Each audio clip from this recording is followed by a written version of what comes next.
اللہ تعالیٰ ارشاد فرماتا ہے النبی اولا بالمؤمنین من انفسہم، نبی پاک صلی اللہ علیہ وآلہ وسلم مومنوں کی جانوں سے بھی زیادہ ان کے قریب ہے۔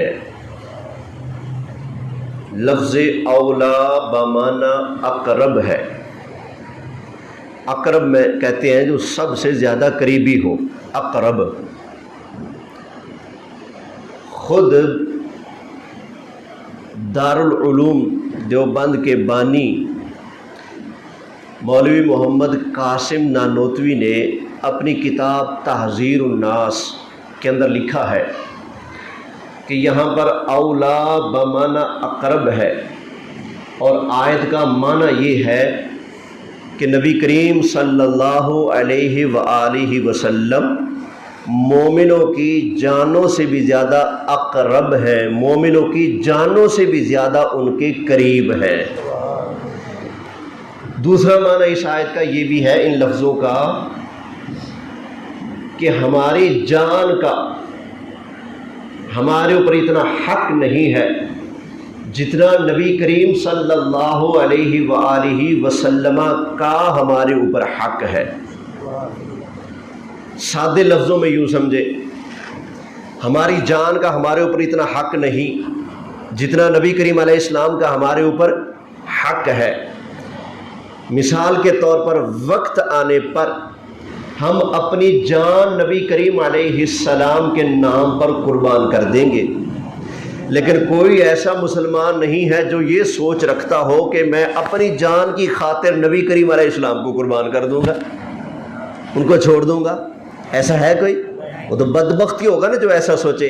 ہر مسلمان یہی سوچتا ہے کہ یہ ایک جان کیا ہے، اگر ہو کروڑوں سبھی تیرے نام پر وارا کروں میں۔ تو اولا کے دو معنی، ایک یہ کہ نبی کریم صلی اللہ علیہ وآلہ وسلم مومنوں کی جانوں سے بھی زیادہ ان کے قریب ہے، اور دوسرا معنی یہ ہے ان لفظوں کا کہ ہماری جانوں کا ہمارے اوپر اتنا حق نہیں ہے جتنا اللہ کے پیارے محبوب صلی اللہ علیہ وآلہ وسلم کا ہماری جانوں کے اوپر حق ہے۔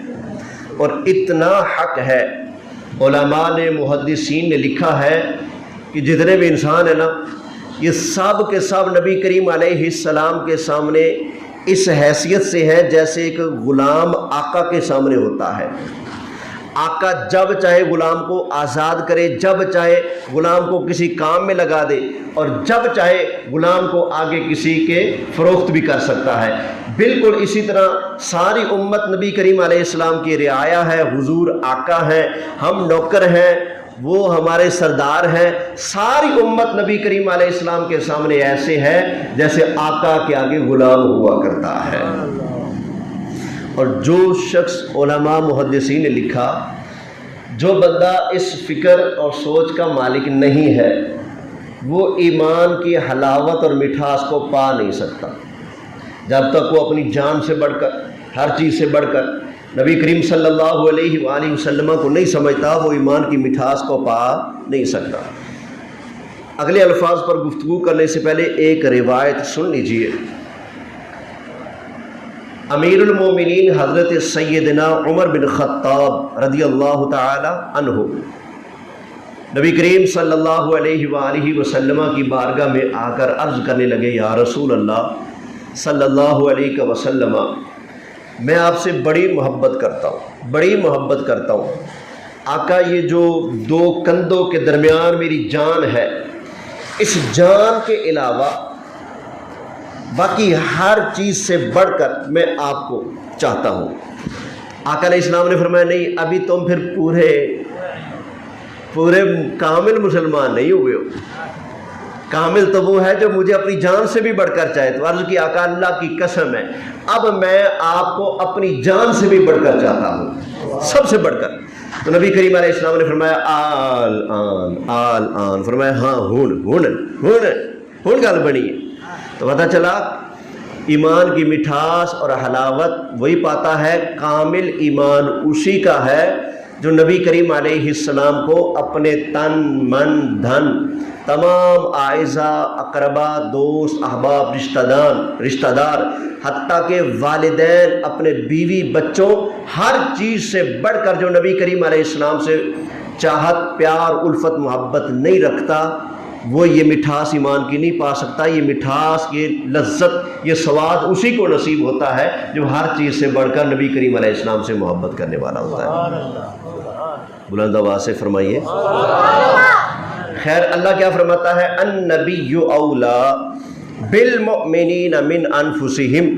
نبی کریم صلی اللہ علیہ وسلم مومنوں کی جانوں سے بھی زیادہ ان کے قریب ہے. ان کے قریب ہے. ایویں لوکا رولا پایا. کیا نبی کریم علیہ السلام حاضر ناظر ہے؟ کیا نبی کریم علیہ السلام ہمیں دیکھ رہے ہیں سن رہے ہیں ہمارے پاس آ جا سکتے ہیں حاضر ناظر ہے؟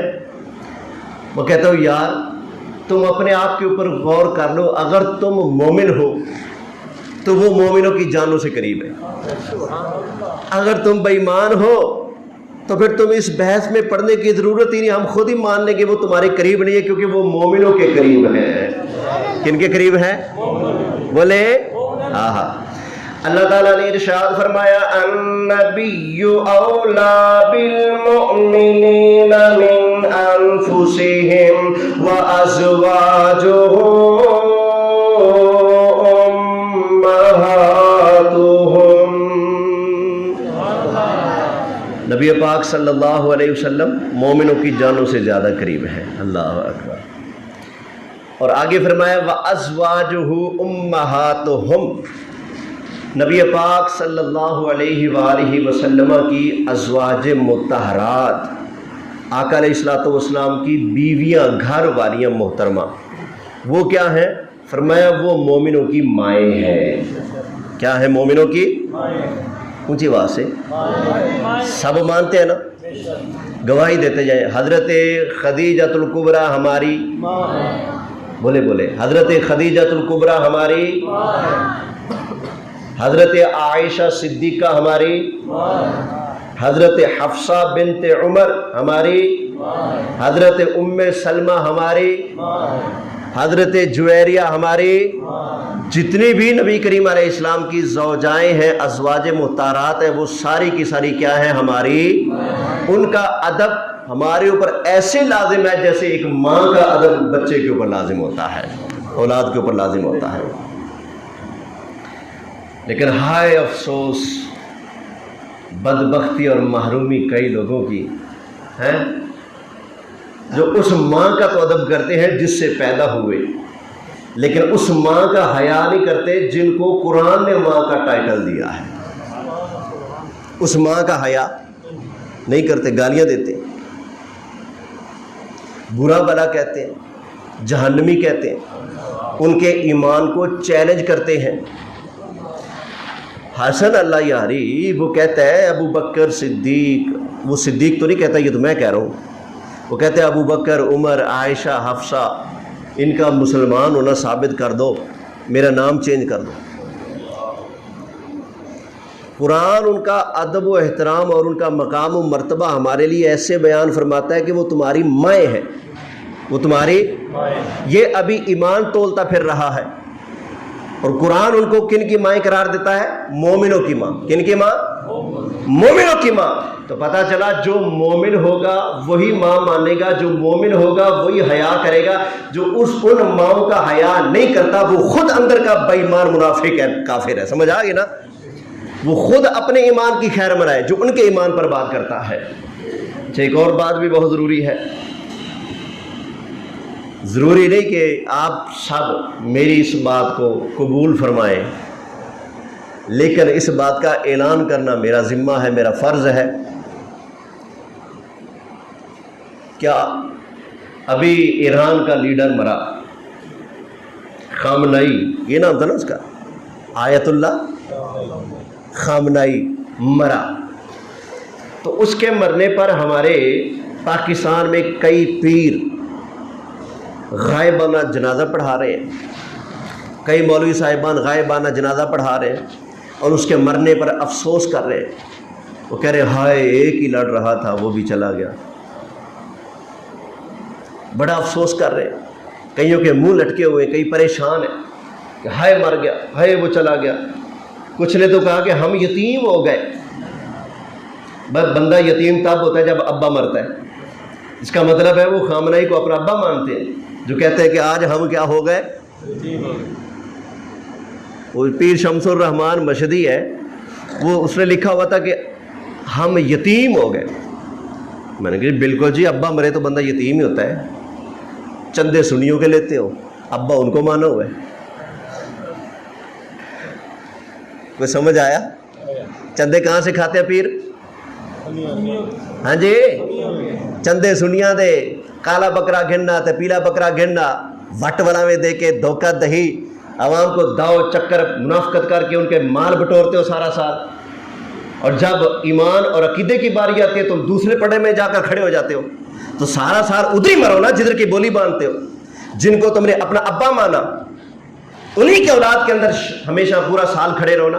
یہ کیا پورا سال سنیوں میں رہنا اور وقت آنے پر بولی کن کی بولنا. تو میں نے اپنا ایک نظریہ, جو ہمارا موقف ہے اہل سنت کا, ان لوگوں کے بارے میں جو صحابہ کے گستاخ ہے, اہل بیت پاک کے گستاخ ہے, جو قرآن کو کامل نہیں مانتے, جو اماموں کو نبیوں سے افضل مانتے ہیں, جو حضرت علی کو تمام نبیوں سے افضل مانتے ہیں, جو حضرت ابوبکر, عمر, عثمان, حضرت عائشہ, حفصہ کو بے ایمان کہتے ہیں. ایسے لوگوں کے بارے میں جو ہمارا ایک نظریہ ہے, اس موقع پر میں نے نظریہ بیان کیا اور میں نے قوم کو خبردار کیا کہ بچے اپنا ایمان کی خیر منائیں.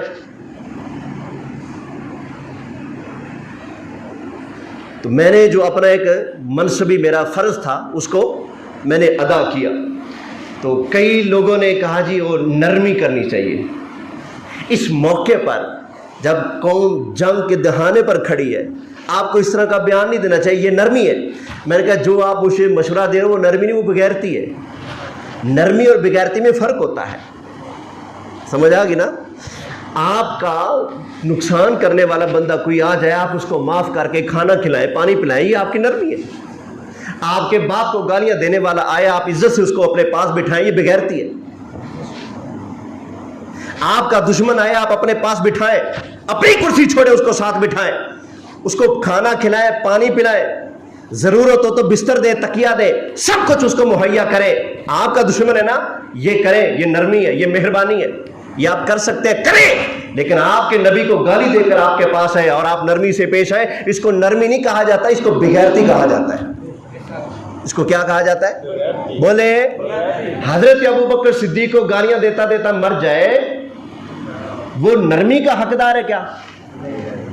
بولے یہ جو ایران کا لیڈر مرا ہے خامنہی, اس نے کہا تھا کہ اپنے عقیدے اور ایمان کے لیے تمہارے اوپر لازم ہے تو ملا باقر مجلسی کی کتابوں کو پڑھا کرو. کس کی کتابوں کو پڑھو؟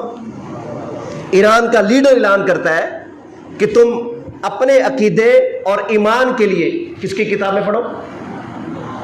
ملا باقر مجلسی کی. اس کی کئی کتابیں ہیں, اس میں سے ایک کتاب یہ ہے ملا باقر مجلسی کی.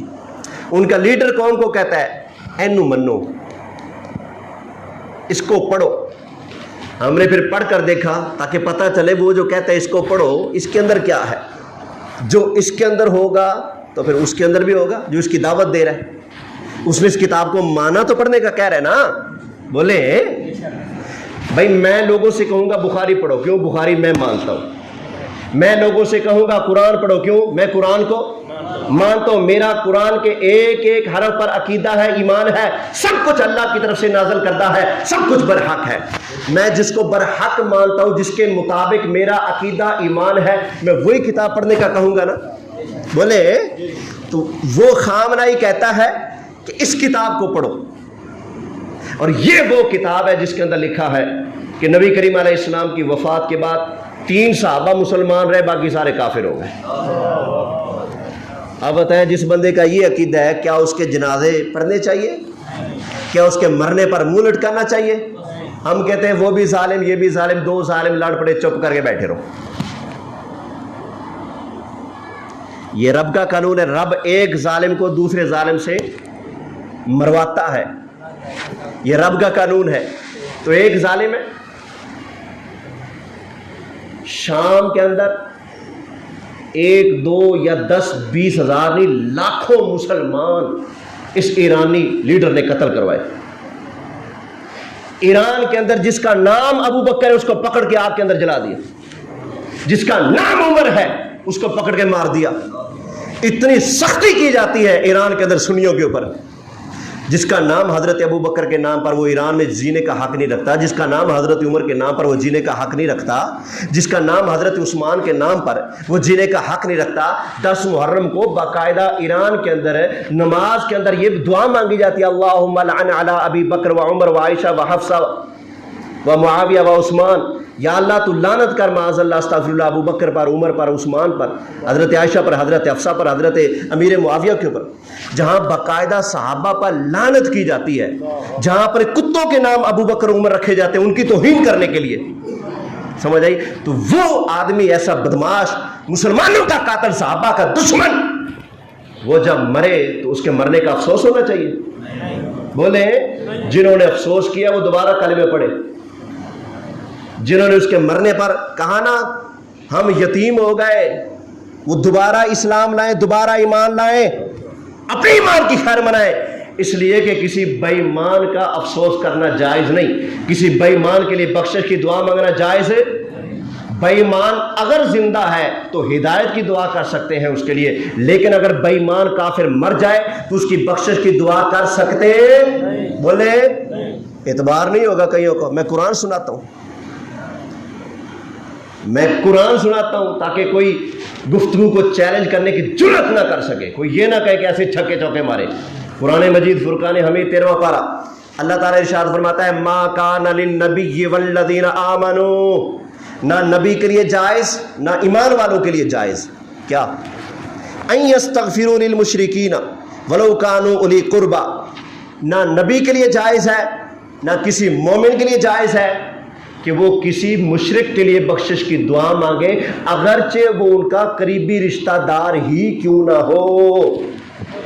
بے ایمان کے لیے نبی دعا مانگے یہ جائز نہیں, تو آپ میں مانگے یہ جائز ہوگا؟ بولے جو شخص کسی بے ایمان مشرک کے لیے بخشش کی دعا کو جائز سمجھتا ہے وہ خود ایمان سے خارج ہے. کیوں؟ اس لیے کہ رب جس کو ناجائز کہے اس کو ناجائز ماننا فرض ہے, رب جس کو حرام کہے اس کو حرام ماننا فرض ہے, رب جس کو حرام کہے اس کو حلال ماننے والا کافر ہو جاتا ہے. اس کو حلال مانیں گے جس کو رب حلال کہے, اس کو حرام مانیں گے جس کو رب حرام کہے. دیکھیں نا, ایک بندہ شراب پیتا ہے لیکن مانتا ہے کہ شراب حرام ہے, پیتا ہے, وہ گناہ گار ہے, کافر نہیں. لیکن ایک بندہ کہتا ہے کہ شراب حلال ہے, اس نے قرآن کا انکار کیا کہ نہیں؟ بولے کیا نا. اگرچہ پی نہ ہو لیکن اس نے عقیدہ یہ رکھا کہ شراب کیا ہے, اس کا عقیدہ قرآن کے خلاف ہے, شراب کو حلال ماننے والا کافر ہے. ہاں حرام مان کر پیتا رہے ساری زندگی, کافر نہیں گناہ گار ہے. تو پتہ چلا ایک ہے عمل کا گناہ گار, ایک ہے عقیدے کا گناہ گار. عمل کا گناہ گار چھوٹا گناہ گار ہے, عقیدے کا گناہ گار بولیے بڑا گناہ گار ہے. ایک بندہ کہتا ہے کہ نماز فرض ہے لیکن پڑھتا نہیں, وہ گناہ گار ہے. اور ایک بندہ کہتا ہے کہ نماز فرض ہی نہیں, وہ بے شک روزانہ 100 نمازیں پڑھے, وہ پھر بھی کافر ہے. کیوں؟ اس لیے کہ اس نے فرضیت کا انکار کیا, اس نے قرآن کا انکار کیا. ایک بندہ کہتا ہے کہ فلاں جو قرآن کو صحیح نہیں مانتا, صحابہ کو نہیں مانتا, ان کو گالیاں دیتا ہے, اور یہ کہتا ہے کہ میرا استاد خمینی وہ کام کر گیا جو نبی بھی نہ کر سکے. ہاں جی, یہ ایران کے اس لیڈر نے جو خامنائی جو مرا ہے نا, اس نے کہا ہے, کہتا ہے میرا استاد خمینی, امام خمینی جس کو کہتے ہیں یہ لوگ, کہتے ہیں خمینی وہ کام کر گیا جو نبی بھی نہ کر سکے. تو یہ عقیدہ بھی تو کفری ہے نا. توجہ ہے. تو لہذا میں آپ کے ایمان کے دروازے پر دستک دیتے ہوئے آپ کو خبردار کر رہا ہوں, یہ قرآن کا اعلان ہے, میرا اعلان نہیں. میری بات ہو اٹھا کر پھینک دو دیوار کے ساتھ, مت دے مارو. لیکن اگر قرآن کی بات ہو تو اس کو سینے سے لگا لو، دل کی تختی کے اوپر لکھ لو، 13واں پارہ رب کا قرآن کھول کر دیکھو. ما کان للنبی والذین آمنوا ان یستغفروا للمشرکین ولو کانوا اولی قربا. کسی بے ایمان کے لیے بخشش کی دعا مانگنا نہ نبی کے لیے جائز ہے نہ مسلمانوں کے لیے جائز ہے. نبی کے لیے تو جائز نہ ہو کہ وہ بے ایمان کے لیے دعا مانگے، تو پیروں کے لیے جائز ہوگا؟ بولے. لہذا جنہوں نے جائز سمجھا وہ کلمہ پڑھے، جنہوں نے اس بے ایمان کا جنازہ پڑھا وہ دوبارہ اپنا جنازہ صاف کرنے کے لیے کلمہ پڑھے. توجہ ہے؟ خامنہئی کیا کہتا ہے؟ اس کتاب کو مانو. ٹھیک ہے، اس کتاب کو کہتا ہے مانو. اور اس کتاب میں لکھا ہوا ہے حضرت امام مہدی آئیں گے، حضرت عائشہ صدیقہ. حضرت عائشہ وہ ہے جن کے بارے میں بخاری شریف میں نبی پاک کا فرمان ہے. آقا علیہ السلام نے فرمایا اے عائشہ تو دنیا میں بھی میری بیوی ہے، جنت میں بھی میری بیوی ہے. حضرت عائشہ صدیقہ وہ حضرت عائشہ جن کے بارے میں نبی پاک نے فرمایا، آقا علیہ السلام نے فرمایا اے عائشہ تو میرے لیے ایسے ہے جیسے کھانے میں نمک ہوتا ہے. سارے مسالے ڈالو، نمک نہ ڈالو. سالن کسی کام کا ہے؟ تو نبی پاک کیا فرما رہے؟ اے عائشہ تو میرے لیے ایسی ہے جیسے کھانے میں کھانے میں نمک ہوتا ہے. جیسے بھی کھانے میں نمک کی بڑی اہمیت ہے، اسی طرح اے عائشہ تمہاری میری زندگی کے اندر بڑی اہمیت ہے. وہ عائشہ صدیقہ رضی اللہ تعالی عنہا جب حضرت خدیجہ کا انتقال ہوا، اللہ نے جبریل کو فوٹو دے کر بھیجا نبی پاک کے پاس. اللہ نے فرمایا محبوب پریشان نہ ہو، اللہ نے آپ کے لیے دوسری عورت کا انتخاب فرمایا ہے، اللہ نے اس کی فوٹو بھی بھیجی ہے. نبی پاک علیہ السلام نے حضرت ابو بکر صدیق کو بلایا، فرمایا ابو بکر میری گھر والی فوت ہوگی، اللہ نے ایک اور عورت کا میرے لیے انتخاب فرمایا، یہ فوٹو دیکھو کہ کس کی ہے. انہوں نے دیکھا تو ان کی بیٹی حضرت عائشہ صدیقہ کی فوٹو تھی. اللہ اکبر. اور بھی جن کا رشتہ اللہ خود نبی پاک کے لیے پسند کرے، اس حضرت عائشہ صدیقہ کے بارے میں اس کتاب میں لکھا ہے کہ وہ کافرہ ہے. جی جب بندہ منہ سے نہ بک سکتا ہو نا تو کہتا ہے او جڑا اتھے لکھا ہے نا وہ میرا عقیدہ ہے. منافقت چلنے کا یہ ان کی منافقت کی چال ہے. یہ انہیں پتہ ہے کہ ہم یہ گند ڈائریکٹ منہ سے نکالیں گے نا تو لوگ جوتے ماریں گے، لہٰذا انہوں نے کہا دیا وہ جو لکھا کھڑا ہے نا وہ ٹھیک ہے، ہمارا وہ ایمان. تو ایران کا لیڈر کہتا تھا اس پر میرا ایمان ہے، اور کہتا تھا اس کتاب کو پڑھا کرو، اپنے عقیدے اور ایمان کی اصلاح کے لیے اس کتاب کو پڑھو، اس کے مطابق عمل رکھو، عقیدہ اور ایمان رکھو. اور یہ کتاب حضرت عائشہ صدیقہ کو کافرہ کہتی ہے. یہ کتاب حضرت ابو بکر، حضرت عمر ان کو بھی کافر کہتی ہے. معاذ اللہ، استغفر اللہ. تو بتائیے پھر جنہوں نے اس کے مرنے کا افسوس کیا ان کے اوپر توبہ بنتی ہے کہ نہیں؟ بولیں. اس لیے کہ جنازہ مسلمان کا پڑھنا ہے، کسی بے ایمان کا جنازہ بولتے نہیں. رشتہ داریاں ہوتی ہیں نا، ہے نا، تعلقات ہوتے ہیں. ہماریاں بھی رشتہ داریاں ہیں، لیکن کبھی میں نے رشتہ داری اب کسی کا منہ دیکھ کر دین نہیں بیان کیا. الحمدللہ. اس سے بڑا کوئی منافق نہیں لوگوں کے منہ دیکھ کر دین بیان کرے. پچا لیں گے تو ٹھیک، نہیں پچاتے تو میں ہی بیان کرتا. کیوں بھائی؟ پچائے یا نہ پچائے آپ کے اوپر لازم ہے کہ آپ منصب کا جو حق ہے وہ ادا کرو. توجہ ہے؟ محبت سے بولیے سبحان اللہ. تو قرآن مجید فرقان حمید سورہ توبہ کی آیت کریمہ پہلے میں درس میں بیان کر چکا ہوں، دوسری مرتبہ پھر سن لیجئے. اللہ فرماتا ہے لا تصلی علی احد منہم مات ابدا ولا تقم علی قبرہ. حفاظ بیٹھے ہیں. کیوں جی حافظ صاحب؟ ہے نا قرآن کی آیت سورہ توبہ میں، ہے نا جی حافظ صاحب؟ ہے نا سورہ توبہ میں؟ اور کون بیٹھے جی؟ اور بھی حفاظ بیٹھے ہوں گے یہاں. لا تصلی علی احد منہم مات ابدا، کوئی منافق بے ایمان مار جائے اس کا جنازہ نہیں پڑھنا. ولا تقم علی قبرہ، نہ اس کی قبر پر جانا ہے. منافق کون ہوتا ہے؟ جس کے سر کے اوپر مینار پاکستان آ جائے، ہاں جی، کوئی بوٹا نکل آئے، وہ منافق ہوتا ہے؟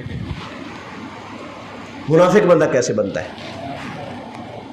زیادہ کھانا کھانا شروع کر جائے پھر منافق بنتا ہے، بھوکا رہنے لگ جائے پھر منافق بنتا ہے، لمبے کپڑے پہن لے یا چھوٹے کپڑے پہن لے تب منافق بنتا ہے۔ نہ لمبے کپڑوں سے منافق بنتا ہے، نہ چھوٹے کپڑوں سے منافق بنتا ہے، نہ بھوکا رہنے سے منافق بنتا ہے، نہ زیادہ کھانے سے منافق بنتا ہے، نہ سر کے اوپر سینگ پھوٹ آنے سے منافق بنتا ہے۔ منافق بندہ تب بنتا ہے جب اندر کا کافر ہو، اوپر سے بولی مسلمانوں کی بولتا ہو، اندر کا کیا ہو اور بولی مسلمانوں کی بولتا ہو، وہ کیا ہوتا ہے؟ منافق ہے۔ چٹے کافر کا جنازہ پڑھنے کا کوئی مسلمان سوچ نہیں سکتا۔ یہ اللہ نے کن کا جنازہ پڑھنے سے روکا ہے؟ منافق، جو اندر کا بے ایمان، اور لبادہ کون سا ہے؟ بولے مسلمانوں والا۔ ایسے لوگوں کا جنازہ پڑھنا جائز ہے جو صحابہ کرام کے گستاخ ہوں، معاذ اللہ استغفر اللہ، یا اہل بیت اطہار کے گستاخ ہوں، یا رسول اللہ صلی اللہ علیہ وآلہ وسلم کی شان اقدس میں عیب لگاتے ہوں، نقص نکالتے ہوں۔ ایسا بے ایمان اگر مر جائے تو اس کا جنازہ جائز ہے، ہاں جی، سوچ سمجھ کر جنازہ پڑھا کرے۔ ایسے ہر بندے کا جنازہ پڑھنے چل جاتے ہیں۔ آپ کو نہیں پتا قرآن کیا کہتا ہے؟ ڈاڈی سخت باتیں ہو رہی ہیں نا، سختی ایمان کا حصہ ہے، سمجھ آ گئی نا؟ مومن کی شان ہے، ہاں جی، 26واں پارہ سورہ فتح کے اندر بیان ہوئی، والذین معہ اشداء علی الکفار رحماء بینہم۔ نبی پاک علیہ السلام کے غلاموں کی شان ہے کہ وہ بے ایمانوں پر سختی کرتے ہیں اور مومنوں کے اوپر نرمی کرتے ہیں۔ تو جو شخص بے ایمانی کرتا ہے، کفر بکتا ہے، گستاخانہ عقیدے رکھتا ہے، وہ کون سی نرمی کا حقدار ہے؟ جو مجھے کہتے ہیں کہ اب بھی ان کے ساتھ نرمی کرنی چاہیے، تو میں کہتا ہوں جو تمہارے باپ دادا کو گالیاں دے تم ان کے ساتھ نرمی کیا کرو، وہاں تو نرمی نہیں کرتے۔ ہمارے ہاں تو یہ ہے کہ یہ ابھی حکومت کی طرف سے تھوڑا عرصہ پہلے ایک اعلان ہوا تھا کہ جو آوارہ کتے پھر رہے ہیں ان کو کیا کیا جائے گا؟ مار دیا جائے۔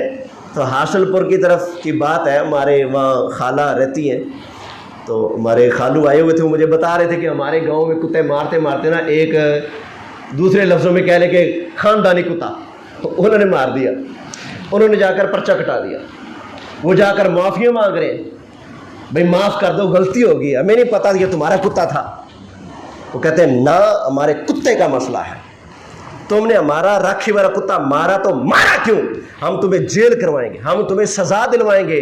اوے اپنی باری آئے تو کتے کے لیے لڑ پڑتے ہو، اپنی باری آئے تو ایک بکری چھٹ کے دوجے دے پٹھاں چ پہ جائے لڑ پیندے ہو، اپنی باری آئے تو کھوتی دے پیچھے لوکی لڑ پڑتے ہیں، اپنی باری آئے تو کہتے ہیں جی اس نے مجھے، میں گاڑی پہ جا رہا ہوں، اس نے مجھے کٹ کیوں ماری، لڑ پڑتے ہو، اتنی اتنی بڑی گالیاں توڑ توڑ کر اس کے کھاتے میں ڈال دیتے ہو۔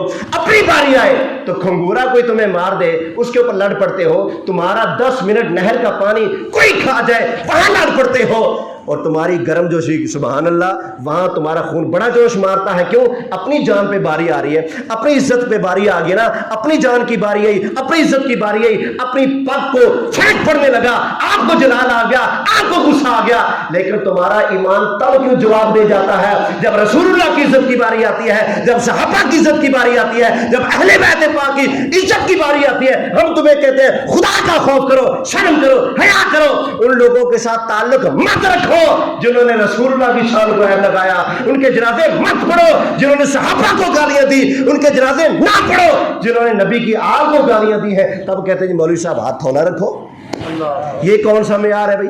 اپنی باری کھوتی دے پیچھے لڑ پائے، اپنی باری مرغی آ کر تم نے پھینکا بیج گندم کا، مرغی آ گئی دوسرے کی آ کر دانے چک کے کھا گئی، لڑائی ہوگی، اپنی ککڑیاں بن کے رکھو۔ تمہاری بکری آ گئی, ہمارا چارہ کھا گئی. اس بات پر خود چھوٹی چھوٹی باتوں پہ لڑ پڑتے ہو, اور خدا رسول اور دین کی باری آئے تو پھر ہمیں سبق کیا دیا جاتا ہے؟ ہاتھ دھولا رکھو, نرمی کرو. جہاں نرمی کرنی تھی وہاں گرمی کر رہے ہیں, جہاں دین کی بات ہے گرمی کرنی تھی وہاں نرمی کر رہے ہیں. اب یہ دیکھیں نا, میں آپ کو بتاؤں, یہ طائف کی وادی میں رسول اللہ تشریف لے گئے, کافروں نے پتھر مارے, پتہ ہے نا, یہاں سے خون چلا پاؤں مبارک تک پہنچ گیا آقا علیہ السلام کے. جبریل آئے حضور کی خدمت میں, آقا آپ حکم فرمائیں, دو پہاڑوں کے درمیان پیس کر ان کو نا, پیس کر رکھ دوں ان کو, آپ بس حکم فرمائیں. فرمائے نا نا نا نا, ذات تھی نا, اپنی ذات کی باری آئی تو فرمایا نا نا. لیکن جب دین کی باری آئی تو وہی رحمت مصطفیٰ صلی اللہ علیہ وسلم, غزوہ احزاب کے موقع پر جب کافروں نے آ کر مدینہ کے گرد گھیرا ڈالا ہوا تھا خندق کے موقع پر, تو رسول اللہ کی 3 نمازیں, ظہر عصر مغرب, 3 نمازیں رہ گئیں آقا علیہ السلام کی. ٹائم نہ ملا کہ جا کر ادا کر سکے, کیوں؟ کافروں نے گھیرا ڈالا ہوا تھا. نمازیں بعد میں آقا علیہ السلام نے قضا فرمائی. تو 3 نمازیں جب رہ گئیں, اب معاملہ اپنی ذات کا نہیں, اب معاملہ آ گیا دین کا. اب معاملہ کون سا آ گیا؟ دین کا. تو اب کیا ہوا؟ نبی کریم علیہ السلام نے دعا مانگی, بخاری ہے, بخاری شریف میں حدیث, اللہم املأ بطونہم وقبورہم نارا, یا اللہ ان کافروں کے پیٹوں کو اور ان کی قبروں کو آگ سے بھر دے. اپنی ذات کی باری آئی, حضور نے کوئی سختی نہیں فرمائی, معافی کا معاملہ فرمایا. مکہ والے نے ظلم ستم کیے, مکہ چھوڑنے پر مجبور کیا, حضور نے مکہ فتح کیا, سب گردنیں جھکار کھڑے ہوئے. فرمایا کیا سلوک کروں, بدلے کا دن ہے, کیا کروں؟ کہتے ہیں آپ بخشنے والے. فرمایا جاؤ پھر. میں اپنے بھائی حضرت یوسف کی طرح کہتا ہوں, جیسے انہوں نے اپنے بھائیوں سے کہا تھا لا تثریب علیکم اليوم, فرمایا آج میں بھی کہتا ہوں جاؤ مکہ والو, میں مصطفیٰ نے تمہیں بخش دیا, معاف کر دیا. اپنی ذات کا معاملہ ہو تو معاف کرنا سنت ہے, جب دین کا معاملہ آ جائے تو پھر وہاں معاف کرنا سنت نہیں, وہاں بدلہ لینا بھی سنت ہے, وہاں بد دعائیں دینا بھی سنت ہے. توجہ ہے؟ ہمارا معاجرہ کیا, ہمارا معاملہ کیا ہے؟ ہم اپنی ذات کے لیے گرم ہو جاتے ہیں اور دین کے لیے بولے نرم ہو جاتے ہیں. پتہ ہے ایک بندہ ساری زندگی لوگوں کو گمراہ کرتا رہا, ساری زندگی گمراہی پھیلاتا رہا, مر گیا, ہم سائے سمجھ کے چل پڑے. تمہیں نہیں پتا قرآن کیا کہتے ہیں؟ اگر وہ گمراہی پھیلا کر بھی سچا ہے پھر آپ جھوٹے ہیں, اگر آپ سچے ہیں تو پھر دونوں سچے ہو سکتے ہیں. بولے غور کریں, دونوں سچے. آج کیا دن ہے؟ بولے جمعہ شریف ہے, میں کہوں اتوار ہے, دونوں تو نہیں سچے ہو سکتے. اتوار ہے یار, مان لو. نہیں مانیں گے نا, ممبر پر بیٹھا ہوں اتوار ہے یار, مان لو گے. آپ کہتے جمعہ, میں کہتا ہوں اتوار, دونوں سچے ہوں گے؟ سچا تو ایک ہی ہوگا نا. ایک کہتا ہے حضرت ابو بکر صدیق معاذ اللہ بے ایمان, اور ایک کہتا ہے یہ طبقہ, یہ کیا کہتا ہے کہ وہ مومنوں کے امام. تو سچے دونوں یا ایک؟ جو سچا ہے اس کا جنازہ پڑھ, جو جھوٹا ہے اسے کہیں پرا مر. سمجھ آ گئی نا؟ ذرا حساب کتاب رکھ کے جیے. اللہ کریم کی بارگاہ میں دعا ہے, جو درس و بیان ہوا اللہ اپنی بارگاہ میں قبول فرمائے. ایک گزارش کی تھی, سن لیجئے. آپ کے قریب الحمدللہ تعالی ہمارا جامعہ بننے جا رہا ہے, تو آپ سے گزارش ہے کہ بھرپور ہمارے جامعہ کے ساتھ تعاون کیجئے. بچے دروازے پر جھولی لگائیں گے تو آپ سے گزارش ہے جاتے ہوئے ضرور اپنا حصہ ڈالتے ہوئے جائیے گا. اللہ کریم عمل کی توفیق عطا فرمائے. وما علیہ